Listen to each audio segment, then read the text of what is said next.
യുദ്ധം ആരംഭിക്കുന്നതുവരെ എല്ലാ വനരന്മാരെയും ഒരു ഭാഗത്തായിട്ട് പിടിച്ചിരുത്തുക.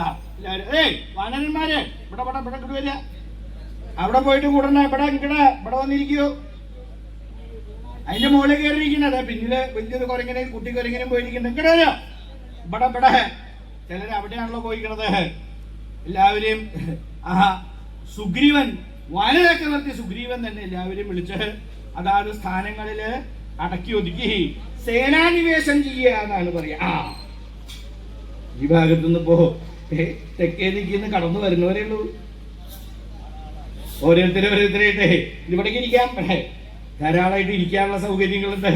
കുരങ്ങന്മാരെയൊക്കെ ഭാഗങ്ങളിലായിട്ട് അടക്കി ഒതുക്കി നിങ്ങൾ അതിന്റെ ഇടയിൽ കൂടെ വെറുതെ അങ്ങോട്ട് നടക്കാണ്ട് ഇവിടെ ഉള്ളവരെ സാമാന്യം പോലെ ഇരുത്താൻ നോക്കുക. എന്തില്ലേ 2 കുരങ്ങന്മാര് ഓടണായിട്ടില്ല എന്റെ ഇടയിൽ കൂടെ. രണ്ടുപേരെ കമലാക്ഷന് താമരാക്ഷൻ 2 ഓടുണ്ട്.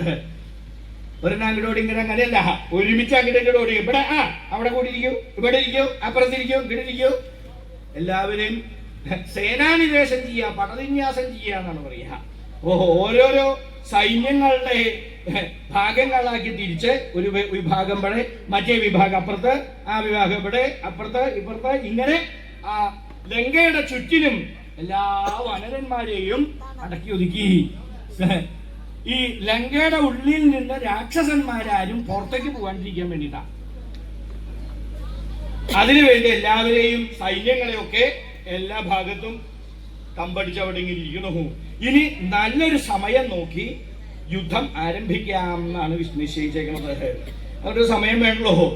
അങ്ങനെ യുദ്ധം ആരംഭിക്കാൻ, യുദ്ധം തുടങ്ങാനുള്ള ഒരു ശുഭമുഹൂർത്തം പ്രതീക്ഷിച്ചുകൊണ്ടാണ് ഇവിടെ എല്ലാവരും, ഭഗവാൻ ശ്രീരാമചന്ദ്രന്റെ, ലക്ഷ്മണൻ, അതേപോലെ വാനരചക്രവർത്തി സുഗ്രീവൻ, ഹനുമാൻ, അങ്കദൻ എല്ലാവരും ഉണ്ട്. സകലരും ഇവിടെ ഇങ്ങനെ നിരന്ന് അങ്ങനെ ഒരു സമയം പ്രതീക്ഷിച്ചുകൊണ്ട് അവിടെ ഇങ്ങനെ ഇരിക്കുന്നു. അങ്ങനെ ഇരിക്കുമ്പോഴാണ് പെട്ടെന്ന് ഭഗവാന്റെ മനസ്സിൽ, ശ്രീരാമന്റെ മനസ്സിൽ ഇങ്ങനെ ഒരു തോന്നലുണ്ടായി. എന്താണ് എന്നാണെങ്കിൽ ആ തോന്നലാണ് സുഗ്രീവനെ വിളിച്ചു പറഞ്ഞത്. സുഗ്രീവ, ഇപ്പൊ തന്നെ ആദ്യമായിട്ട് ചെയ്യേണ്ട, യുദ്ധം ആരംഭിക്കുന്നതിന് മുമ്പ് ചെയ്യേണ്ട കാര്യം എന്താ എന്നാണെങ്കിൽ ദൂത ഗച്ഛതു, ഒരു ദൂതനെ പറഞ്ഞു വിടണം. ദൂതനെ എന്തിനാ പറഞ്ഞു വിടണേന്നാണെങ്കിൽ യുദ്ധം ആരംഭിക്കുന്നതിന് മുമ്പ് ഒരു ഒത്തുതീർപ്പ് നടത്തണം എന്നുണ്ട്. ഈ ദൂതന്മാരെ പറഞ്ഞുവിട്ട് അതിന് വേണ്ടിയിട്ടാണ് ഒത്തുതീർപ്പ്, സന്ധി സംഭാഷണം എന്നാണ് പറയുക. ഒത്തുതീർപ്പ് എന്ന് പറയും. എന്താ ഒത്തുതീർപ്പ് ചെയ്യണത്? യുദ്ധം ചെയ്യാൻ എന്തിനാ ഇപ്പൊ അവിടെ വന്നേക്കണേ?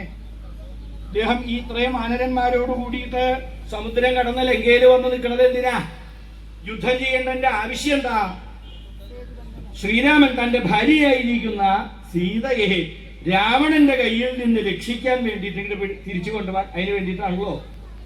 അപ്പോ രാവണനുമായിട്ട് ഒരു ഒത്തുതീർപ്പ് സംഭാഷണം, പല ദിക്കിലും കേൾക്കാൻ ഒത്തുതീർപ്പ് സംഭാഷണം, അവിടെ ഒത്തുതീർപ്പ് സംഭാഷണം ഉണ്ടായി, ഇവിടെ ഉണ്ടായി. വലിയ അപകടങ്ങളൊന്നും ഇല്ലാതെ കണ്ട് വലിയ അങ്കടങ്കട വാഗ്വാദങ്ങളും അതേപോലെ യുദ്ധം ഇതൊന്നും ഇല്ലാണ്ടിരിക്കാനായിട്ടാണ് ഈ ഒത്തുതീർപ്പ് സംഭാഷണം ചെയ്യുക. അങ്കടങ്കടം ഓരോ വ്യവസ്ഥകൾ പറയും. അങ്ങനെ വ്യവസ്ഥ പറഞ്ഞ് ഒത്തുതീർപ്പായാൽ യുദ്ധം ഒഴിവാക്കാം. അപ്പൊ അങ്ങനെ ഒരു ഒത്തുതീർപ്പ് ആദ്യം. അപ്പൊ അതിനെന്താ വേണ്ടത്? ഒരു ദൂതനെ, സുഗ്രീവ, നമ്മുടെ ഇടയിൽ നിന്ന് സമർത്ഥനായിരിക്കുന്ന ഒരു ദൂതനെ രാവണന്റെ അടുത്തേക്ക് പറഞ്ഞു വിടണം. അതിന് പറ്റിയ ഒരാൾ വേണം. കാരണം എന്താ? ലങ്കയിൽ ചെല്ലണം. ഈ രാക്ഷസന്മാരുടെ ഇടയില് അവിടെ രാവണന്റെ അടുത്ത് ചെന്ന്, രാവണന്റെ മുമ്പിൽ ചെന്ന് രാവണനോട് കാര്യങ്ങൾ പറഞ്ഞ് അത് ഒത്തുതീർപ്പ് ചെയ്യാനുള്ള ഒരു കഴിവുള്ള ഒരാളെ വേണം. രാവണൻ എന്ന് പറഞ്ഞാൽ ഒരു സാധാരണക്കാരനല്ല, ഒരു നിസ്സാരനല്ല.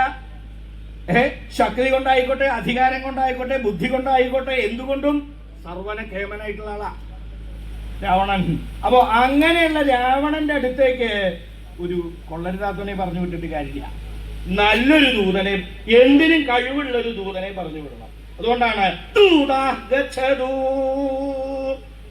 നല്ലൊരു ദൂതനെ പറഞ്ഞു വിടാം. സുഗ്രീവ, ആരപ്പോ ഇതിന് പറ്റിയ ഒരാള്? പലരന്മാര് നിരന്നിരിക്കില്ല കേമന്മാര്.